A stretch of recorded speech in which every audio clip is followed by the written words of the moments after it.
Assalamualaikum warahmatullahi wabarakatuh. Kita awali edisi kali ini dari Piala Dunia U17.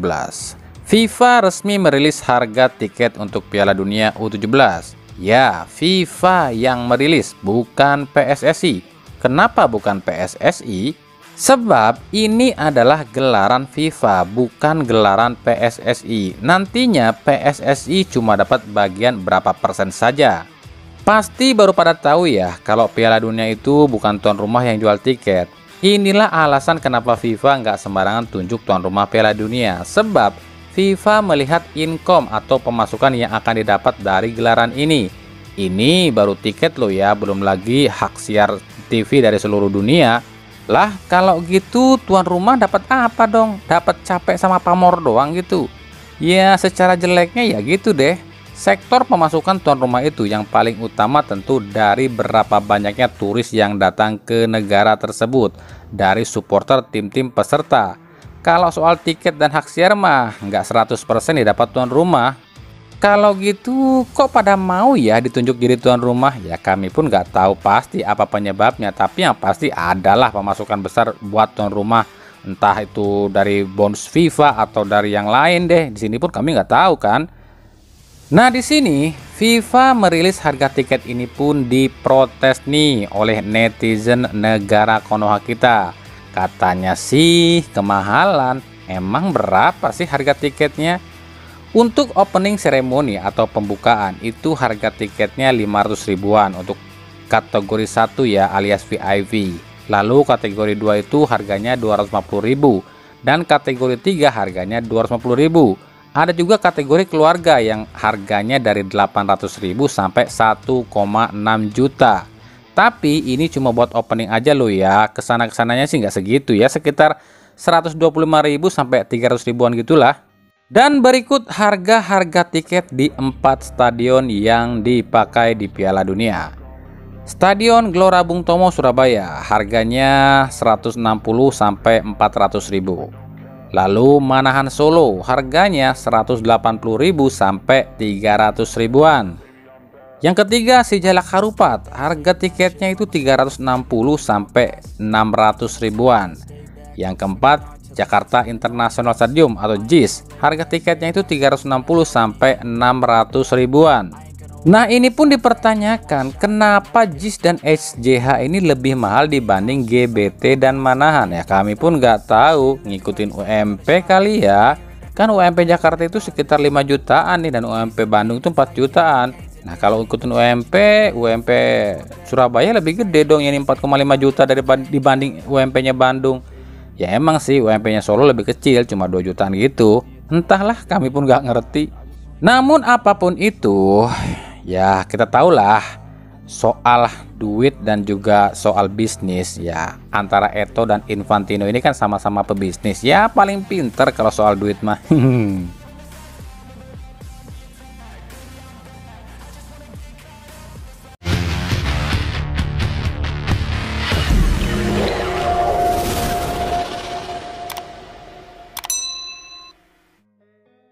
Pelatih Timnas Indonesia U24 alias pelatih Timnas ASEAN Games Indra Syafri memberikan klarifikasinya mengenai pemanggilan Beckham Putra yang cedera tapi tetap dipanggil. Menurut Indra Syafri, hal ini disebabkan nama Beckham sudah terdaftar lebih dulu di ASEAN Games. Jadi awalnya Indra Syafri ini cuma mendaftarkan 22 pemain. Ini yang diminta atau yang resmi yang diminta AFC ya. Dan Indra Syafri sudah malah mendaftarkan 30 pemain. Tapi rupanya di ASEAN Games ini kabarnya disetujui boleh mendaftarkan 50 pemain. Jadi Beckham Putra ini nggak bisa dicoret di ajang ini. Kenapa nggak bisa dicoret? Kita simak nanti ya. Kami diminta daftarkan 22 pemain dari sebulan lalu pada AFC dan kami sudah daftarkan dan ada nama Beckham. Tapi di awal AFC ini meminta kami daftarkan cuma 30 pemain. Tapi saya berkomunikasi dengan AFC, akhirnya diperbolehkan 40 sampai 50 pemain yang didaftarkan. Akhirnya kami setuju daftarkan 43 pemain saja, ujar Indra Syafri. Jadi gini secara ringkasnya ya, biar kalian nggak puyeng dan nggak beribet ya. AFC ini awalnya udah minta duluan nih 22 nama pemain inti di tiap tim yang mau main di ASEAN Games. Dan Indra Syafri udah ngirim ini 22 pemain. Nah 22 pemain ini tuh nama-nama pemain inti yang nggak boleh dicoret lagi, dan ada nama Beckham di dalamnya. Sisanya tiap tim ini boleh menambah pemain sampai 50. Tujuannya apa? Biar kalau nanti ada pemain cedera dari yang 22 ini bisa digantikan dengan yang didaftarkan di 50 pemain tadi di tambahan ini ya. Jadi ini deh ringkasnya, yang 22 pemain ini adalah pemain inti nih yang nggak boleh dicoret. Yang sisanya yang 21 lagi ini masih disebutnya pemain tambahan alias pemain cadangan, dan ini boleh dicoret. Maka Beckham ini nggak bisa dicoret dan harus ada di Cina saat nanti pendaftaran pemain gitu, secara ringkasnya gitu deh. Makanya meskipun dibawa ke Cina, tapi Beckham ini kemungkinan gak akan main, cuma jadi pemain daftar inti aja. Yang main ya para pengganti tadi yang 21 pemain tadi gitu. Ngerti ya?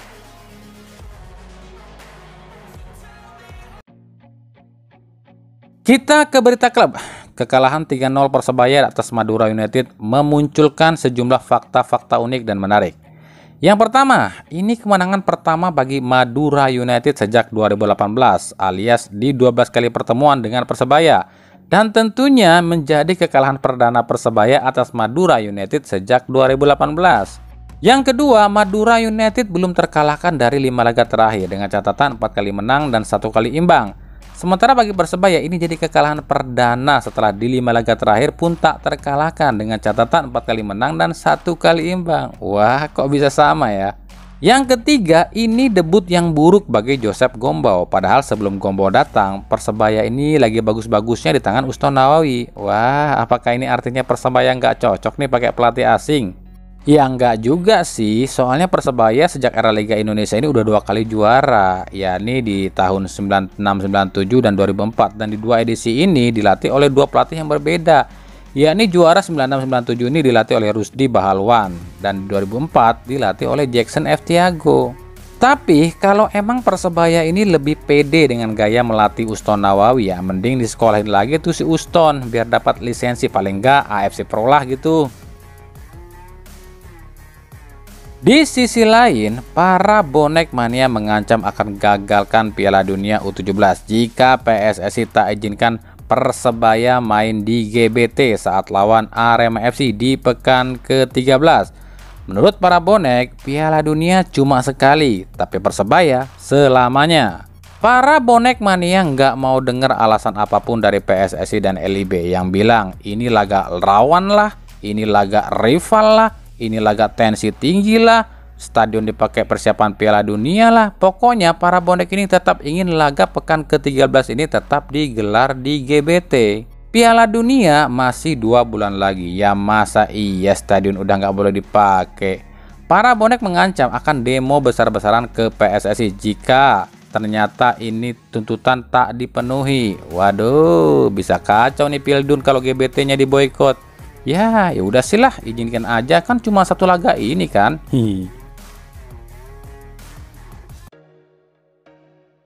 Dari Persis Solo secara resmi tak melepas Ramadan Sananta untuk bergabung di Asian Games Cina. Alasannya bukan lantaran cuma karena ajang ini bukan kalender FIFA, tapi juga lebih ke kebutuhan tim. Saat ini Persis Solo cuma punya 1 striker setelah Irfan Jauhari cedera, Arkan Kakak ke timnas U17, dan Fernando Rodriguez yang harus pulang ke Spanyol. Hal ini ditulis oleh official Persis Solo di laman resminya. Nah, kita akan lihat nih respon ketum PSSI. Apakah akan ngambek seperti ke Persija dan PSM Makassar atau malah lunak nih? Secara gitu loh, ini klub gue kata Eto. Punyanya anak presiden lagi.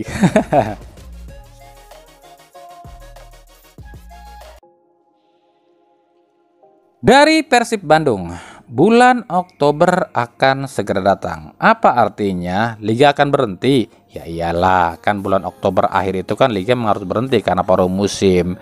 Terus apa dong yang menarik di bulan Oktober? Bulan Oktober, November, dan Desember, saat-saat dimana manajemen Persib ini sudah mulai buka buku, melihat, memeriksa, dan mengamati kontrak pemain siapa saja yang habis nih.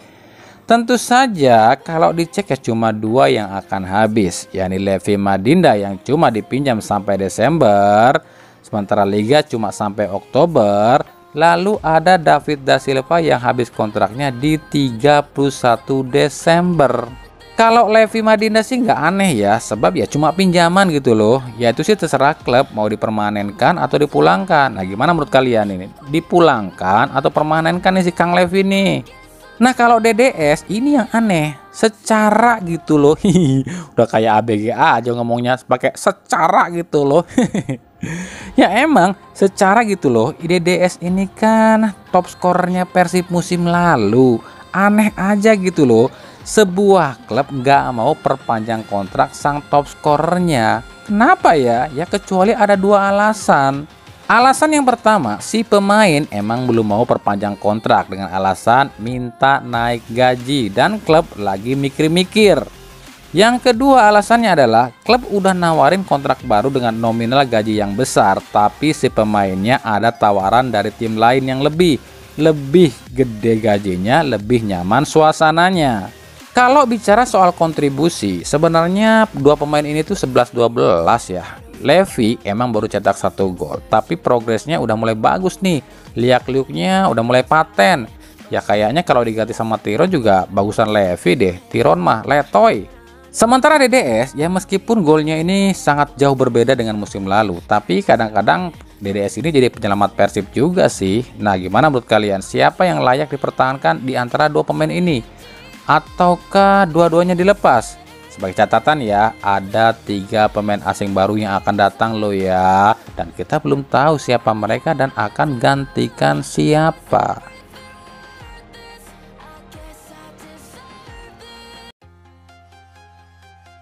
Oke, yuk kita rekap hasil Liga 2 per tanggal 17 September 2023. Yang pertama ada Persipal Palu yang menang 3-1 atas Sulut United. 3 gol Persipal Palu dicetak oleh Thales Lima, 2 gol dan 1 gol oleh Irfan. Sementara 1 gol Sulut United dicetak oleh gol bunuh diri bek Persipal Palu Ragil. Yang kedua, PSCS Cilacap kalah 0-1 atas Persela Lamongan. Gol tunggal Persela dicetak oleh Kim Do Hyun. Yang ketiga, Sada Sumut bermain imbang 1-1 dengan PSMS Medan. Gol Sada Sumut dicetak oleh Tito Hamzah dan 1 gol PSMS Medan dicetak oleh Rahmat Ilahi.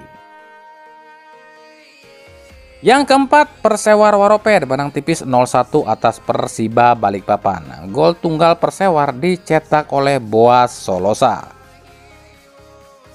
Yang kelima, Perseka Tegal bermain imbang 1-1 dengan Deltras FC. Gol Perseka Tegal dicetak oleh El Burji, sementara gol Deltras FC dicetak oleh Lucas Cardoso.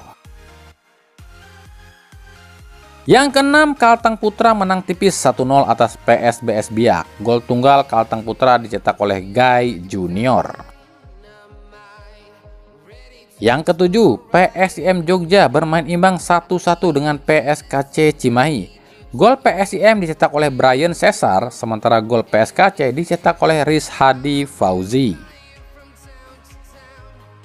8. Nusantara United kalah tipis 0-1 atas Bekasi City FC. Gol tunggal Bekasi City FC lagi-lagi dicetak oleh King Eze.